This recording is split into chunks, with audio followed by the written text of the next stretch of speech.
ನಮ್ಮ ಪ್ರಣಾಳಿಕೆ ಮೂಲಕವಾಗಿ ಸುಮಾರು 592 ಭರವಸೆಗಳನ್ನು ಕೊಟ್ಟಿದ್ದೆವು. 592 ಭರವಸೆಗಳನ್ನು. ಆ ಭರವಸೆಗಳ ಪ್ರಣಾಳಿಕೆಯ ಸಮಿತಿಯ ಅಧ್ಯಕ್ಷರಾಗಿ ಡಾಕ್ಟರ್ ಪರಮೇಶ್ವರ್ ಅವರು ಆಗಿದ್ರು ಅಂತಕ್ಕಂಥದ್ದನ್ನು ಇವತ್ತು ನೆನಪಬೇಕಾಗ್ತದೆ. ಅವರು ಈ ರಾಜ್ಯದಲ್ಲಿ ಏನೇನು ಮಾಡಲಿಕ್ಕೆ ಸಾಧ್ಯ ಆಗ್ತದೆ, ಜನರ ಸಮಸ್ಯೆಗಳೇನು, ಅದಕ್ಕೆ ಪರಿಹಾರಗಳೇನು ಅಂತಕ್ಕಂಥದನ್ನ ಸೂಚಿಸಿರ್ತಕ್ಕಂಥ ಮ್ಯಾನಿಫೆಸ್ಟೋವನ್ನ ಜನರ ಮುಂದೆ ಇಡ್ತಕ್ಕಂಥ ಪ್ರಯತ್ನವನ್ನ ಮಾಡೋದು. ನಮ್ಮ ಪಕ್ಷದ ಪ್ರಣಾಳಿಕೆಯನ್ನ ತಯಾರು ಮಾಡುವುದಕ್ಕೆ ನನಗೆ ಜವಾಬ್ದಾರಿಯನ್ನು ಕೊಟ್ಟರು ನಮ್ಮ ಪಕ್ಷದ ಅಧ್ಯಕ್ಷರು ಮತ್ತು ನಮ್ಮ ನಾಯಕರು. ಆ ಸಂದರ್ಭದಲ್ಲಿ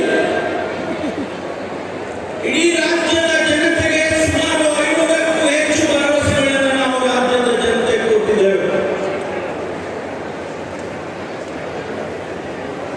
ಇಲ್ಲಿನ ನಂತರ ಆ ಪ್ರಣಾಳಿಕೆಯ ಪ್ರತಿ ಈ ಪ್ರಣಾಳಿಕೆಯಿಂದ ರಾಜ್ಯದ ಜನತೆಗೆ ನಾವು ತೆಗೆದುಕೊಂಡು ಹೋಗಿ ಮನೆ ಮನೆಗೆ ತಲುಪಿಸಿದ ರಾಜ್ಯದಲ್ಲಿ ಒಂದು ಒಳ್ಳೆಯ ಆಡಳಿತವನ್ನು ಕೊಡ್ತೇವೆ, ಜನಪರವಾದ ಸರ್ಕಾರವನ್ನು ಕೊಡ್ತೇವೆ, ಅಭಿವೃದ್ಧಿಯ ಕೆಲಸಗಳನ್ನು ಮಾಡ್ತೇವೆ, ಸಾಮಾಜಿಕ ನ್ಯಾಯವನ್ನು ಮಾಡ್ತೇವೆ ಅಂತೇಳಿ ನಾವು ವಾಗ್ದಾನ ಮಾಡಿದ್ದೆವು. ಆತ್ಮೀಯ ಬಂಧುಗಳೇ, ಇವತ್ತಿಗೆ ನಾಳೆಗೆ 3 ವರ್ಷ ಆಗುತ್ತೆ ನಮ್ಮ ಸರ್ಕಾರ ಅಧಿಕಾರಕ್ಕೆ ಬಂದು. ಈ ರಾಜ್ಯದ ಜನತೆಗೆ ಈ ಸರ್ಕಾರ ಮಾಡಿರ್ತಕ್ಕಂಥ ಸಾಧನೆಗಳ ಬಗ್ಗೆ ಗೊತ್ತಾಗಬೇಕು. ನಿಮ್ಮ ಸರ್ಕಾರವನ್ನು ತಂದು ನಿಮ್ಮ ಋಣವನ್ನು ತೀರಿಸಲಿಕ್ಕೆ ಒಂದು ದೊಡ್ಡ ಅವಕಾಶವನ್ನು ಮಾಡಿಕೊಟ್ರು.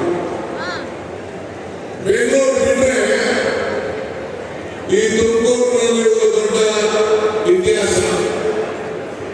ಇದೊಂದು ಶಿಕ್ಷಣದ ಈ ಕಲ್ಪದ ನಾಡು. ಶಿಕ್ಷಣಕ್ಕೆ ಧಾರ್ಮಿಕವಾದಂತಹ ಒಂದು ಐತಿಹಾಸಿಕವಾದಂತಹ ಕಾಶಿ ಇದಕ್ಕೆ ದಕ್ಷಿಣ ಕಾಶಿ ಇದ್ದೇನೆ. ಇದು ಧಾರ್ಮಿಕ, ಆಧ್ಯಾತ್ಮಿಕ, ಅಂಗ, ಅಕ್ಷರ ಆಶ್ರಯ ನೀಡಿದಂತಹ ಒಂದು ಪವಿತ್ರವಾದಂತಹ ಭೂಮಿ.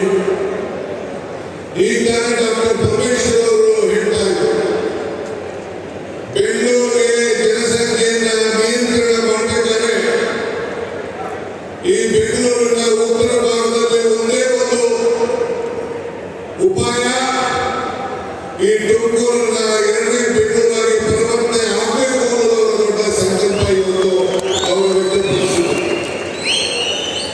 ನಾನು ಕೂಡ ಅವರ ಕೈಯನ್ನ ಜೋಡಿಸಕ್ಕೆ ಇಚ್ಛೆಯನ್ನು ಪಡ್ತಾ ಇದ್ದೇನೆ. ರಾಜ್ಯದ ಸರ್ಕಾರ ನಾಳೆ